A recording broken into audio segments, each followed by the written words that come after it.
Number 10 Vanderbilt coming on fresh off a win over number 10 LSU and now swapping places with them and being favorites to take down Missouri this weekend. Big game, the biggest game on both these teams' schedules at up to this point, just because of the fact that with each win they have their college football playoff chances at stake. So excited to talk about it today with Graham Baakko of Vanderbilt on SI.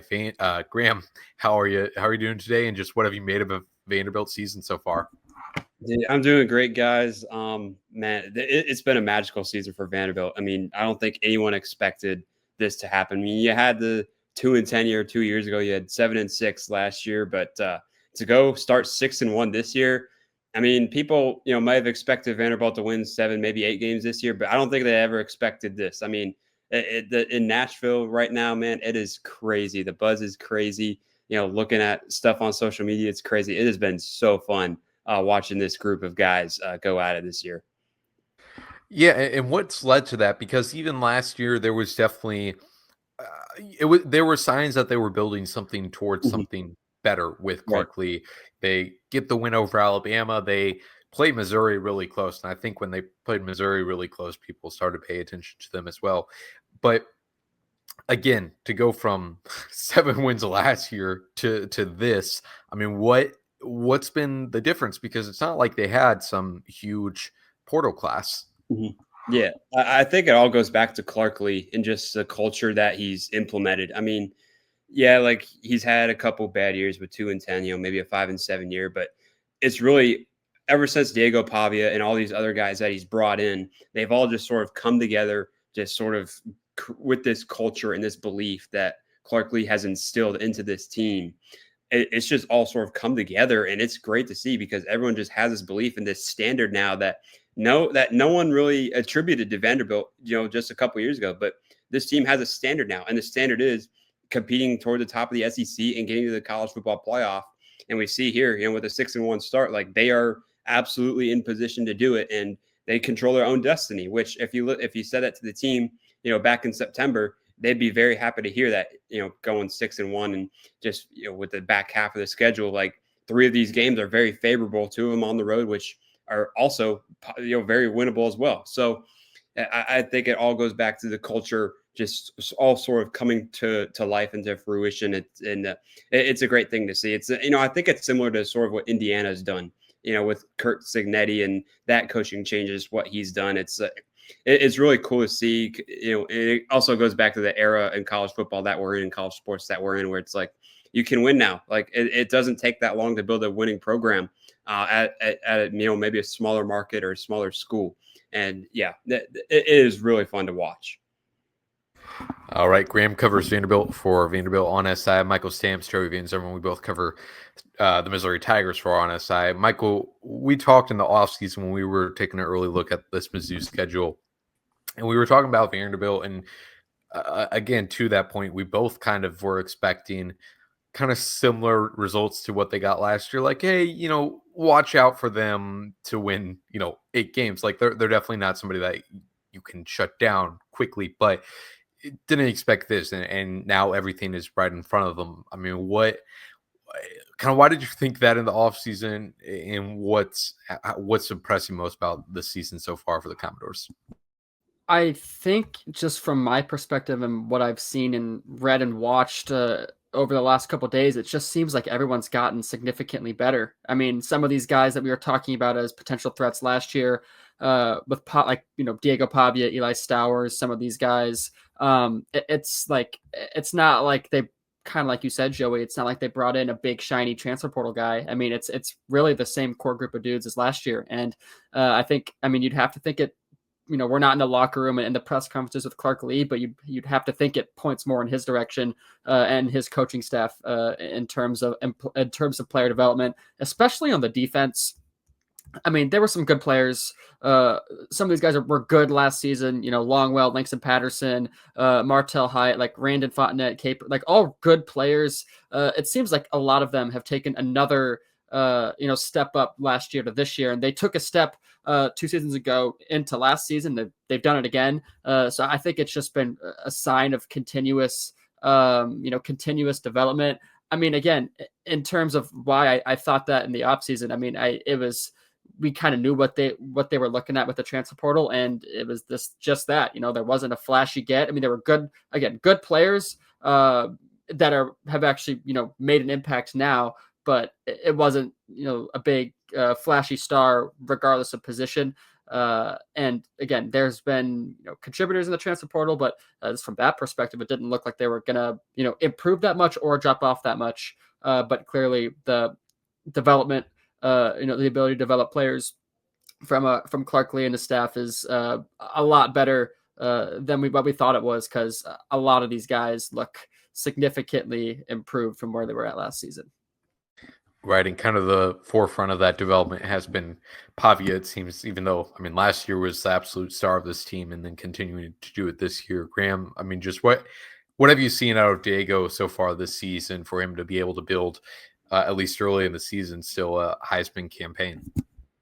Man, he's been great. And like you watched last week against LSU, where it's that 4th and 1, and it looked like LSU was about to get a big sack and maybe take over in plus territory. And then all of a sudden, Pavia spins around and just finds MK Young, dumps it off to him, and he gets the first down. And all of a sudden, they go down, score a touchdown. The entire game sort of shifted and changed there, where it's like, okay, like Vanderbilt has a real shot to win this game. I thought they did pregame anyway, but it's like that shifted the whole game. And Pavia, he hasn't really needed to play hero ball, because like you have all these other contributors from offense and then of course the defense helping him out, where he hasn't needed to play hero ball, and maybe his stats don't really look as shining as maybe like a Ashton Genty or like one of these other quarterbacks that we've seen in the past, where it's like you put up a few thousand passing yards and all these passing touchdowns and whatnot. He hasn't needed to do that, and that's just a credit to the coaching staff and the team that Clark Lee has built. But in terms of what Pavia has done, he's at the end of the day, he's needed to make the plays that he's needed to make, and all these crucial third down or gotta have it type of plays, he's made those plays, whether it's running the ball or passing the ball. And look, I don't know if Pavia is the front runner to win the Heisman to me, but I do think he should absolutely be involved in that conversation in terms of Heisman finalists. Now, I know one of the big things for Vanderbilt this season has been their offensive line, Mm-hmm. keeping on that improvement. I mean, what did they do as far as transfer portal, but also just, the improvement of their guys, and how is that kind of blended with Pavia, where he's going to move around in the backfield, but he's also had a strong line holding him up. Mm-hmm. Yeah, it's all sort of, so their offensive line is full of experience. It is also full of transfer. Right? You think of Isaiah Glass from Oklahoma State. I think of Cade McConnell. He's from Minnesota, and so it's all these upperclassmen, graduate, senior, class guys that have all sort of come together with their experience and just sort of put it forward this season with their chemistry. Like, in the back in fall camp, we've seen guys like Isaiah Glass talk about like, hey, like I've been in other offensive lines, but this is the most experienced and the most together of an offensive line that I've had. So you have this brotherhood, you have this chemistry built in with this offensive line that has sort of all come together. And maybe, relating to the transfer, like, hey, we're all transfers, and, we can relate to that, and just sort of building a brotherhood off of that, and just protecting Pavia. And look, they have the skills, right? Like you saw what Cade McConnell did to those LSU guys, right? In that viral clip, just pancaking them, just shoving them to the ground. So, these aren't a bunch of like scrubs that have just come together. These are really skilled guys that have all, again, come together, and they know what they're doing. And it all, of course, credit to the offensive line coach too. And it's just great to see. I think it all, again, goes back to Clark Lee and the offense that he's built with Tim Beck too. And and I'm assuming we'll get into the matchup against Missouri, and that, I think, early preview, early look, that's the first thing that I notice is how does this Vanderbilt offensive line match up against this Missouri defensive line? I think that's could decide the game. Yeah, I absolutely agree. And especially, I mean, Missouri has done a pretty solid job of defending mobile quarterbacks so far this season. I think all of them, I think Pavia just has a different running style than most guys, though. I almost, I think there's at least a little bit of a comparison to how Bo Prabila runs. But Bo is really quick. I only say that just because of their size, and they can become a little bit of a bowling ball. Diego, I would say, uses that contact a little bit more. Yeah, for sure. Michael, just what are your thoughts on kind of Pavia's play over the past 2 seasons? Joey, I don't know if this was clicking for you, but I saw that, and I don't know if you saw this either, Grant, but I think there was the tweet saying or comparing Diego Pavia's running style to Cam Scadaboo from Arizona State last year, and I feel like that's such a good comparison for how he runs.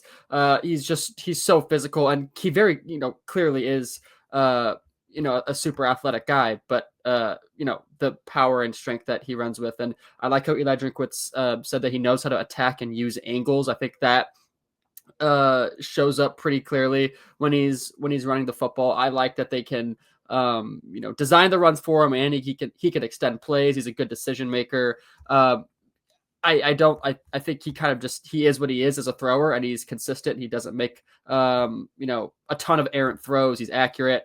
So I mean, when you combine that baseline skill set with what he can do on the ground, I mean, he's their strongest running mobile threat, running threat. Like there's 2 really good running backs in Alexander and Young, but I mean, you're preparing for Pavia to carry the ball. That's the game plan, what it's centered around. So I think that's certainly an interesting challenge for a team like Missouri. This is not the same game plan for Lenora Sellers, for Jalen Daniels, kind of like we were asking Eli Drinkwitz. It is very different. But in general, Pavia just seems like he shows so much growth season to season, and he's kind of peaking at the right time. He's playing great football, and very clearly leadership wise is a guy that can rally around as well, which makes a difference. But yeah, I mean, he's consistent and he's gotten better season to season. I feel like that's really all you can ask of him. Now, Graham, one last question about the Vanderbilt offense before we move on to the defense. With their 2 tight ends, obviously Eli Sowers has made enough of a name for himself already, and then Cole Spence really doing some good stuff this year as well.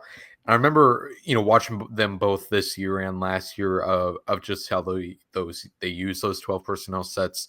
I mean, just how has that helped them out this year? I mean, just kind of how does that play into Tim Beck's offense? Yeah, I mean, I think, in terms of the tight ends, right, is Cole Spence, he's usually the blocking tight end, and Sowers is usually the pass catching tight end. But what they did a smart job of doing this past week is like, hey, they haven't seen that much tape on Cole Spence in terms of catching the ball. So what they did is they use him, sort of acting as a blocking tight end, and then he'll just go out and sneak out and just find a hole wide open over the middle and just catch a pass. And in talking to a post game, he's like, yeah, like during the week, we dress those plays up as if those were running plays. So my role looks the same as if I'm a blocking, run blocking or pass blocking or what have you. But in reality, I'm actually going out and catching a pass, and it's designed that way. And so I think the scheme that Tim Beck uses, and he uses his pieces very smart. He uses Stour smart. He used Cole Spence very smart. And it's all built through the running game as well. You mentioned Cedric Alexander, you mentioned MK Young. Those guys both get huge runs, and it seems like at least once a week they break off at least it feels like at least a 40+ yard run every week. You had MK Young get a 43-yard run against LSU, which really felt like sealed the game in a way, going down to the 2-minute warning. And then you have the outside threats like Junior Sherrill and the receivers. So look, this offense is not just Diego Pavia and 10 other people. It's Diego Pavia, plus you have running backs to worry about, plus you have tight ends to worry about, and then you also have receivers to worry about. So there's playmakers all over the field, and that's sort of why this Vanderbilt offense has been able to put up so many points, every single week, basically. All right, let's flip the page to Vanderbilt defense. Michael, what do you have there?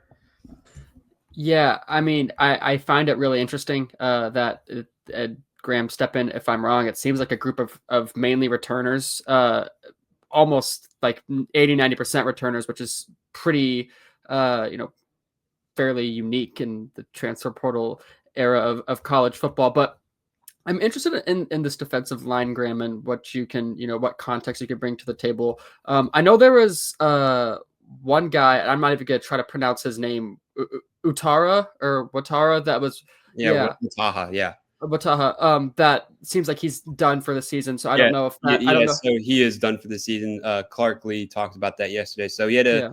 shoulder injury happen during camp, and they tried to play him, a little bit in Virginia Tech, and it just sort of bothered him, flared up a bit during that game. And so ever since then, he was been out. They're deciding whether or not to go for shoulder surgery, and he decided this past week, it's time for season-ending shoulder surgery. So yeah, so he's out, but.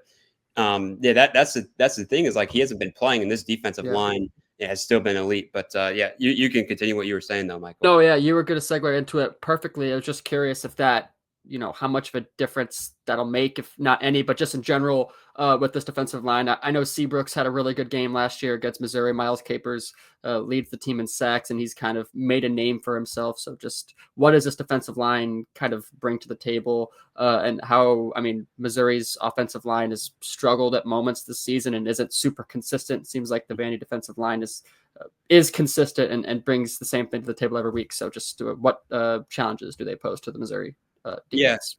The Vanderbilt run defense is definitely probably the strength of the team. And in terms of Wataha in his absence, I don't think it really changes anything given how the defense has played without him throughout the season. So I don't really think there's much to worry about there.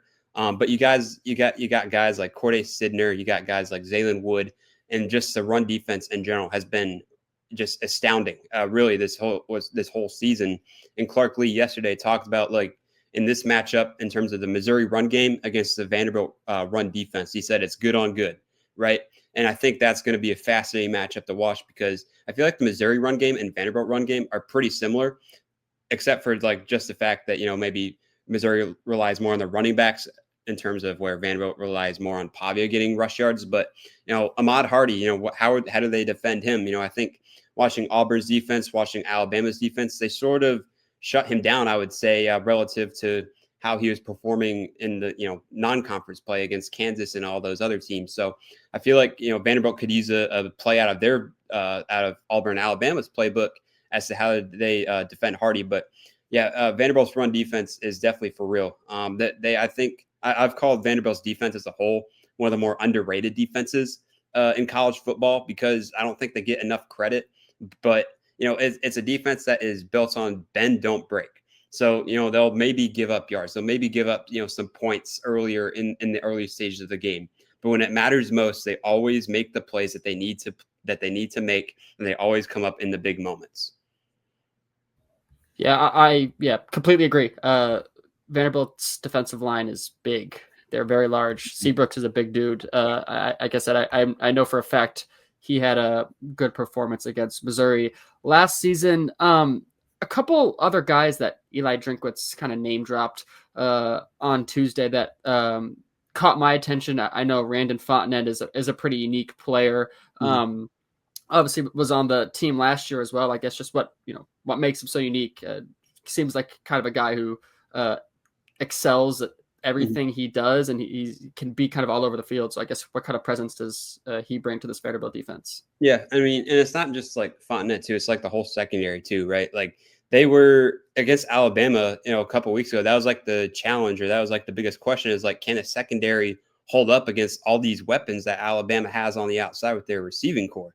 And sure, like they lost 30-14. You had the touchdown with Jerry Miller at the very end of the game, so the score or the game was a lot closer than the score showed. And so I felt like their secondary actually, in general, I think they did a pretty solid job defensively throughout the whole game because you go back and look at that game, they kept holding Alabama to field goals, and it kept the offense in the game. The offense just couldn't make the plays they need to. Alabama's defense was too good for the offense in that game. But again, just defensively, this team has always kept the offense in the game.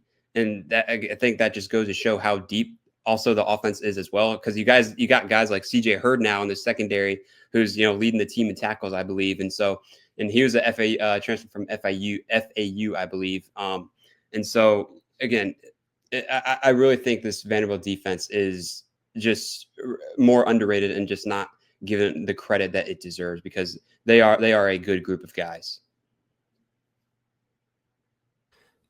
One final question for you, Graham.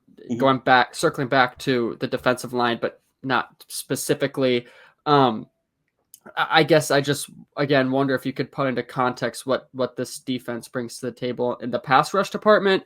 Again, not specifically on the defensive front because I know there's been some DBs in the backfield. It's a really interesting group of linebackers with Longwell and Yeah. Patterson and Cowan. Again, I mean the depth in general at Yeah. a lot of these positions just seems to go on and on. I mean, you mentioned the secondary. We didn't really talk about Martell Height, but that's Right. clearly a guy that's pretty talented. But just with the ability to get at the quarterback, who are some guys I guess to keep an eye on, and what do they bring to the table there? Well, you saw Zaylen Wood get a huge sack against Garrett Nussmeier in the second half. So he's definitely a guy that can get after the quarterback. Corey Sidner, he's also showed the ability to apply pressure. And, you talk about the depth of this defense. And that I think that's really what allows them to get, pressure throughout the game is because with the depth, you have more fresh legs as you go on through the game. And so they're sort of able to wear out the opposing offensive line and get push in the later stage of the second half, and from the defensive perspective, push on the opposing offensive line. And I think that's really the key here is Vanderbilt's depth on defense is so good that they just wear down their opponent, and it helps them through that get to the quarterback in times where it needs to in the second half, right? And that's also going back to this defense makes plays when it needs to make plays, and that goes back to that's connected to the depth, and it's connected with the ability to rush the quarterback with the linebackers that you mentioned with Longwell, with Langston Patterson, and of course Zaylen Wood. I think is definitely someone to watch for on the defensive line from Vanderbilt. Now, Graham, you talked about it a little bit as far as with the Missouri defensive line versus Vanderbilt offensive line, but just where are some areas where you think Vanderbilt matches up well with Missouri, where Vanderbilt has the advantage, and then where are some areas you think Vanderbilt kind of matches up poorly with Missouri? Well, when I watch Missouri, that obviously the first thing that stands out is Zion Young, right? I mean, that dude is crazy. I watched him against Alabama, a couple weeks ago. That dude was all over the place. I watched him against Auburn last week. That dude, he was all over the place again. So I think that's going to be one of the biggest challenges. And I talked to Cade McConnell yesterday during media availability, and I asked him, like, hey, like, you got a guy like Zion Young, you got a good Missouri defensive line, and Cade McConnell's like, I still feel like we're the best offensive line in the SEC and in the country. So, this Vanderbilt offensive line, they're very confident, right? They don't lose confidence. They don't care who they're playing. They know this is the SEC. They're going to face great players every week. So I do think where Vanderbilt could have the advantage is that they have experience playing against LSU's defensive line and Alabama's defensive line already in real time. So they have game time experience with that, where, you had the talk coming in was, about LSU's defense and then also defensively for Alabama, right? Two great defenses, two solid defenses there. And they're able to hold their own, I felt like, for a good majority of it, although Alabama's defense did get to Vanderbilt in the third, fourth quarter. But I do think that is the advantage that Vanderbilt does have, is that they do have that experience already that they've gained. I do think, but with the Missouri, I think Zion Young and I think Damon Wilson, I believe is his name, right? I do think if they are able to get going, they could definitely cause some trouble for Vanderbilt offensively. Yeah, absolutely. I mean, when you look at Missouri's games against Auburn and then Alabama, the pass rush was the strongest thing Missouri had going for them. And I would say that pass rush, obviously, Missouri's offense had to step it up against Auburn, but the pass rush almost, I definitely wouldn't say single-handedly, but just absolutely took over that game against Auburn late. And then against Alabama too, that was a large reason Missouri had the chance to go down with the ball with a minute 11 seconds left. So, yeah, absolutely, those guys are as advertised. So, very excited to see this game because, just because of what we said at the top of if whoever wins this game is on a pretty good path to the college football playoff. Now, I'm sure the same for Vanderbilt as Missouri. Like they still are probably going to play 2 top 10, maybe top 15 teams in the month of November as well. So it's still going to be tough from here on out. But this is kind of a deciding factor of SEC teams who are somewhat at the same spot. Although I'd say Vanderbilt 6-1 is a lot stronger than Missouri's 6-1 record. But this is kind of where they go on separate paths. So very excited to see it. Any final thoughts from either of you on this matchup? Man, it's going to be a great game. I mean, with the expanded playoff, I think this is like the exact type of matchup that you want to see in terms of, because the winner of this, I think, puts themselves into the inside track as to who gets, maybe one of those final spots, maybe that 10 spot or that 11 spot in the college football playoff. So this is the type of game that you dream about in a 12-team playoff. It's the game you want to see.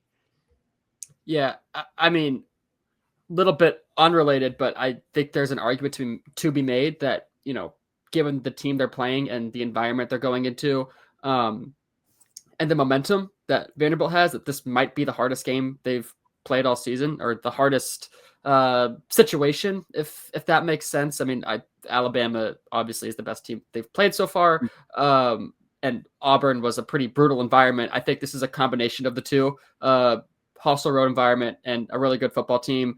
I think this is, I mean, you're going to learn a lot more about this Missouri team, I think, maybe than we once realized, given how good Vanderbilt is playing. It would be very impactful and meaningful if Missouri went in and won this game. I mean, last week was really ugly. It seems like it's been kind of a downward spiral of ugliness over the last couple of weeks with some of these performances they've put on the table. And even when they're winning, it just doesn't look great at all. If they could somehow go into Nashville and walk out with a win, preferably not ugly, but a win in general, I think would be really impressive. But to kind of, look like they've cleaned up some of these things that we've been questioning. I mean, since week 3 or 4 or 2, even to look like they've cleaned up some of these things that we've been questioning, I think would be really impressive. Yeah, absolutely. That's the main thing. I mean, again, kind of with the stretch of the season, this 3-week stretch of the season, sandwiched by weeks, ended up being a lot tougher for Missouri than I initially expected, and a lot more important too. Obviously, had Alabama highlighting it, but yeah, I mean, like now it's just kind of get out of this, survive, get to your second bye week, and then you have those 4 games to end out the season, kind of reestablish your ground. So yeah, I agree with you, Michael. Agree with what you said, Graham. When people talk about the college football playoff and the few people that wish it stayed at 4 teams instead of 12 because it devalues the regular season, I just can't find that true at all when there's more games like this that would not the only thing this would mean, if not for the 12-team playoff, would be like, ooh, who gets to go to big, I mean, New Year's Six bowls were still exciting, but a lot less at stake if that was the case. Right. So that's going to wrap it up. We appreciate you joining us, Graham, and appreciate everybody tuning in, and hope you do the same with the rest of our coverage.